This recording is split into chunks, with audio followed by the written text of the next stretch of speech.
China has a zero COVID policy. They're not backing down, even if it destroys the economy.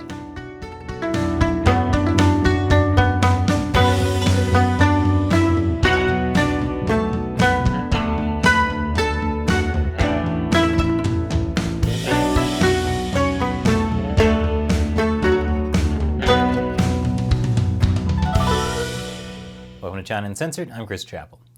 The Chinese Communist Party has staked their reputation on controlling the coronavirus. They're basically the only country in the world still sticking with a zero COVID policy. That means they're trying to stamp out the virus with quarantines and lockdowns. And their zero COVID policy is doing great, according to themselves. But others have bought into the Chinese regime's claims as well. And from the very beginning of the pandemic, in March 2020, Nature magazine ran this article about what China's coronavirus response can teach the rest of the world, which specifically mentioned countries looking at whether China's extreme lockdowns worked to contain the virus.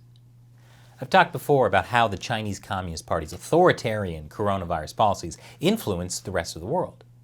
Even medical journals like The Lancet published articles about China's successful control of COVID-19. And Western media have said China has COVID-19 well contained.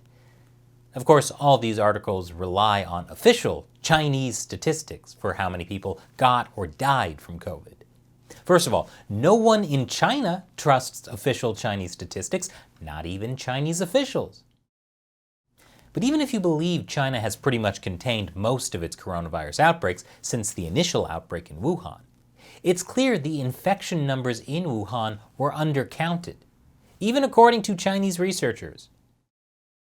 And deaths in Wuhan were far higher than the official count, too. And yet, so many people in the West still believe China's COVID numbers. Now, it's understandable that in the beginning of the outbreak, it would have been hard to accurately count all infections.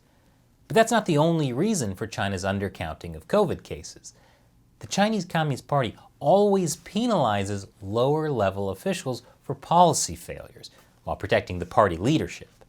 That incentivizes officials at every level to cover up bad news so they don't get punished. It also incentivizes officials to take extreme measures to carry out orders from party leaders so they don't get punished. So when Chinese leaders say they want zero COVID, local officials are going to deliver zero COVID, at least according to official numbers. But even as Chinese officials double down on zero COVID, there are signs it's falling apart. I'll tell you more after the break. Welcome back. China's zero COVID policy is facing a backlash, especially in Xi'an, a city of 13 million people. It's entering its third week of a strict lockdown. More than 42,000 people have been sent to quarantine camps, and no one in the city is allowed to leave their home. That's led to a few issues, like residents saying they don't have enough food, while officials insist there are adequate supplies. I wonder who to believe, the starving residents or the officials who will be punished if people don't have food.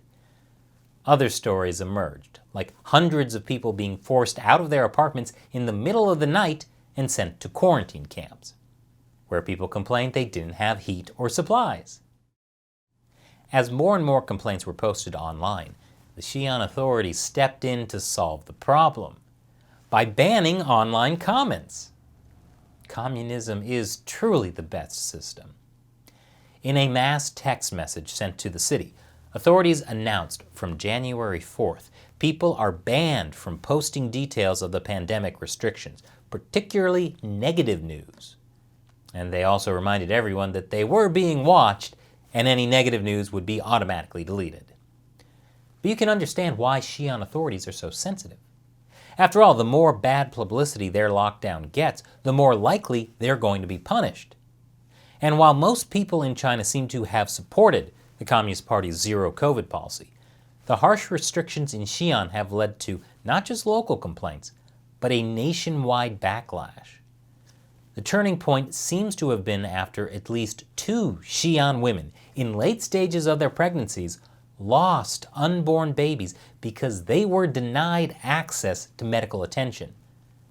A relative of one of the women had posted a video of her bleeding outside the hospital that refused to treat her because her negative COVID test had expired. But don't worry, that'll never happen again, because Xi'an authorities will automatically delete that negative news, just like they deleted those women's babies. Good news, though, for the people of Xi'an. All of their sacrifices were worth it, because community spread of COVID-19 has been basically blocked in Xi'an. Yeah, hold up. Basically blocked? What does basically mean? Xi'an has basically stopped the spread of COVID-19. The virus spread in communities had been basically cut off. That sounds like it's not really cut off. Chinese officials have called it achieving zero COVID on a societal level. What? According to officials, all the new cases found were among the people who were quarantined at designated places or at home. So people are still getting COVID, but only people who have already been quarantined at camps or at home. That's what they're calling zero COVID on a societal level. But wait a minute, isn't everyone in Xi'an quarantined at camps or at home? No one can spread COVID at a societal level when you've completely shut down society. Zero COVID on a societal level is not zero COVID. You've moved the goalposts so far, they're not even on the football field anymore. And speaking of moving, apparently, one way Xi'an officials are achieving societal zero COVID is by literally moving residents out of the city. Hey, technically those COVID cases are not in Xi'an anymore, just like technically there's no more negative news about Xi'an lockdowns. Communism is truly the best system. Changing zero COVID to societal zero COVID seems to be admitting that the zero COVID policy isn't working so well anymore.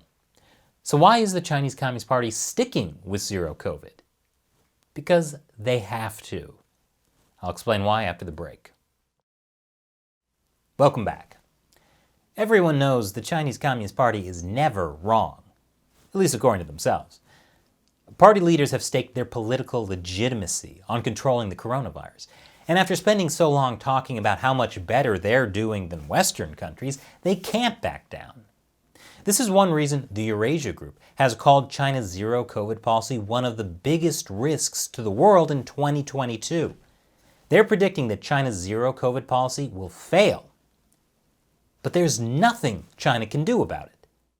The initial success of zero COVID and Chinese leader Xi Jinping's personal attachment to it makes it impossible to change course. So that's the political reason the Chinese regime can't give up on zero COVID. There's a practical reason too.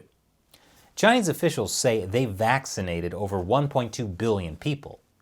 But Chinese COVID vaccines are less effective than Western vaccines, especially at controlling transmission. And they haven't developed as many treatments for COVID either. So if they do ease their zero COVID policy, they could be looking at skyrocketing outbreaks, especially with the new Omicron variant. China might be stuck in a cycle of more and more outbreaks, leading to more and more severe lockdowns. In fact, we may already be seeing this.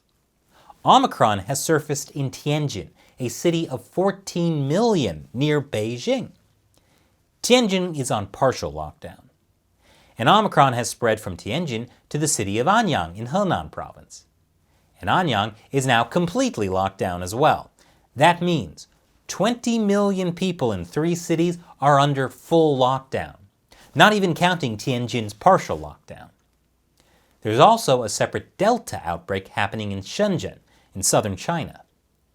And entry into Shenzhen is now being restricted. As more and more lockdowns happen, it's going to be a big problem for China's economy. And not just China's economy. Shenzhen is a major manufacturing hub. If it locks down, that will affect supply chains around the world. Even Xi'an's lockdown is hitting major microchip manufacturers. But even though continued lockdowns could destroy China's economy, the Communist Party isn't going to stop anytime soon. Next week, the traditional Chinese New Year travel rush begins. tens of millions of people usually travel home to see family. But while there aren't any nationwide restrictions on travel so far, I wouldn't be surprised if local officials tried to restrict people entering or leaving for the new year. After all, they don't want to get punished if an outbreak happens in their area. And guess what's happening at the same time as Chinese New Year? The Winter Olympics, which will be held in Beijing in less than a month. Did I mention that Tianjin is pretty close to Beijing? It's 30 minutes away by train. I have a feeling that Tianjin is going to get locked down real soon, because a massive Omicron outbreak at the Winter Olympics would be a political disaster for the Chinese Communist Party. Although on the plus side, if there is an outbreak, the Chinese Communist Party can just blame the foreigners. Communism is truly the best system.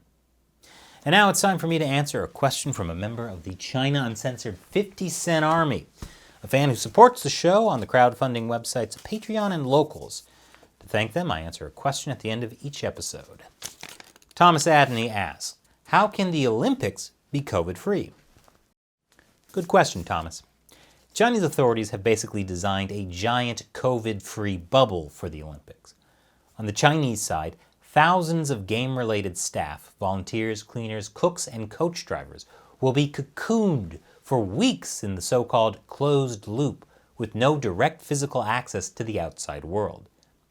The authorities are so serious about keeping people in this closed loop that they've even warned Beijing residents not to help if they see an Olympic vehicle crash. There will be no spectators from outside China at the Olympics. People watching will be picked by the authorities, and no shouting or cheering will be allowed. Foreigners, including athletes, coming into the closed loop will have to be either fully vaccinated or quarantined for 21 days. And athletes will need to go through COVID tests every day and remain within the closed loop at all times. But even with all these precautions, an outbreak at the Olympics is still possible, especially an Omicron outbreak. Hong Kong has a 3-week quarantine in place for people entering the city, and Omicron still got in. Omicron is like the sneaky raccoon making its way into the zero-COVID trash can. But the closed loop does have some advantages, at least for the Chinese regime.